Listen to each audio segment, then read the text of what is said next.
Manchester City have two wildcard options to solve defensive doubts.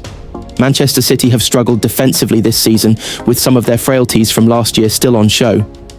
Manchester City's stuttering start to the season has raised more questions than answers around the Etihad. Successive defeats to Tottenham and Brighton have punctured the August optimism that flowed after a thumping 4-0 opening day win at Wolves. City are in the bottom half of the Premier League table and face a crunch week, with games against Manchester United and Arsenal next up in the top flight and a Champions League tie with Napoli sandwiched in between. Pep Guardiola is facing questions over whether his side can contribute enough goals to support Erling Haaland, while some of City's defensive frailties that were evident last term are still hampering the Blues this season. Injuries have not helped at the back, with Josko Gvardiol yet to feature, and Ryan Ait-Nouri forced off early in the defeat to Tottenham. Rico Lewis or Matheus Nunes doing enough to nail down that spot, while a lack of pace has also been exposed. With a new goalkeeper in Gianluigi Donnarumma now set to become first choice, with Ederson having departed for Fenerbahce, the City defence will have to adjust to a new starting stopper who brings a different skill set to the Brazilian. Donnarumma is unlikely to operate as far out of his goal as Ederson was, while his distribution is also not at the level of the 32-year-olds. It might see City adjust their shape, while it could also impact the selection thinking given the right-back issues and the relative lack of pace in the middle. Speaking on the Talking City podcast, MEN writer Alex James floated two potential solutions. "I'd be tempted to play Stones at right-back, certainly against Arsenal," he said. "Because he can fill into midfield, as we've seen him do from that position before. He's probably a better one-on-one defender than Nunes and Lewis, and he gives you a bit more physicality and presence at set pieces, which Arsenal try and exploit. And I don't know if Donnarumma being in goal changes things, and we might see a bit more of Kusanov. It would be a big thing to throw Kusanov in, week out, but he's got pace. If City are going to carry on playing a high line, and Donnarumma is going to be 5 yards further back than Ederson was, and maybe less adept at doing what Ederson did in those scenarios, might you need a bit of pace in that back four?" Guardiola spoke after the defeat to Brighton about Kusanov's speed, saying against fast players, "With Kusa, he can handle it because he's so fast. Pace alone won't get you into this City side, but it would certainly help." Premier League manager safety rankings after Nuno becomes season's first sacking. Nuno Espirito Santo is the first Premier League manager to lose his job, and he will almost certainly be joined by others this season. As the likes of Graham Potter feel the heat, Nuno Espirito Santo has become the first managerial casualty of the season after he was axed by Nottingham Forest. His departure owing more to a breakdown in relationship with the owner rather than on pitch results. Nuno's decision to speak publicly about Evangelos Marinakis ultimately cost him despite his impressive exploits at the City ground.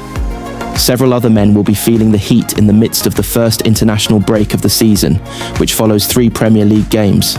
It gives bosses a chance to take stock with some struggles already foreseen. Others, the likes of Manchester City, were not on the horizon. Rarely will a board panic this early, and any exits are often because of internal politics, Nottingham Forest a case in point. It is more likely that in a month changes may begin to be discussed, but poor results now will give a chairman something to think about going forward. Nuno will also be a man looking for a job and has shown how he can outperform resources, which could be senior figures on notice. We're still so early in the campaign, but managers know they do not have long shelf lives in this game and will be aware of how the pressure gauge is building, or not. We cast our eye over the 19 managers still in a job and discuss how safe their jobs are following their exploits to begin the season, and whether they have enough credit in the bank to consider themselves safe. Arne Slot is a man eyeing back-to-back titles, and after his summer of transfer activity, may well pull it off. His Liverpool team have the only perfect record left in the Premier League, and whilst he may not have the charisma of Jurgen Klopp, he could well be held in the same regard soon enough. His appointment was an inspired choice. He downed Mikel Arteta last time out, but the Arsenal board are steadfast in their belief in the Spaniard, hence the investment they've made in his squad. And whilst he's lost 2 out of 3, Pep Guardiola is an unsackable manager. He will leave Manchester City on his own terms and ultimately only has another 2 years on his deal with his legacy in English football already assured. Several other individuals are secure in their jobs, but the history of some of their hierarchies means they can never totally be calm. Enzo Maresca is building nicely at Chelsea, with their decision to pluck him out of the Championship currently paying off. Thomas Frank moved across London and has largely impressed at Tottenham. He was ultimately Daniel Levy's appointment, and the change there means there could be issues, but that seems very unlikely right now. Regis Lebris at Sunderland has begun their survival bid brilliantly, and bar a mental collapse, looks a safe pair of hands.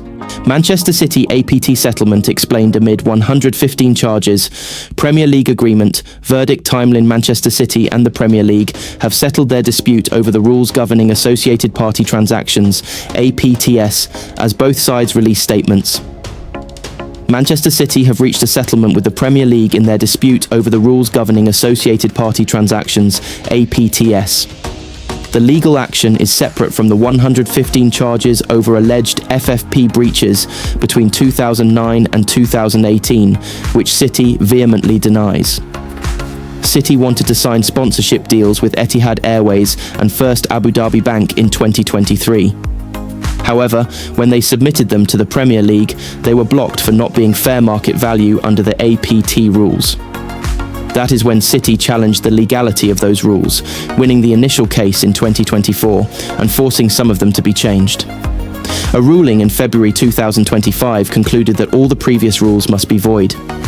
The change in the rules means those deals City agreed to 2 years ago could now go through. Now, a conclusion has been reached over their dispute with English football's top flight over APT rules. Below is a look at the case and what it could mean for City and the Premier League. The APT rules regulate commercial deals between clubs and bodies linked to their owners. These rules were tightened in early 2024 after being introduced in 2021. City initiated arbitration proceedings on January 20th against the existing APT rules. The case was scheduled for trial in October, but due to a settlement agreement, this will no longer be required. In a statement, Man City said, "The Premier League and Manchester City FC have reached a settlement in relation to the arbitration commenced by the club earlier this year concerning the Premier League's associated party transaction APT rules, and as a result, the parties have agreed to terminate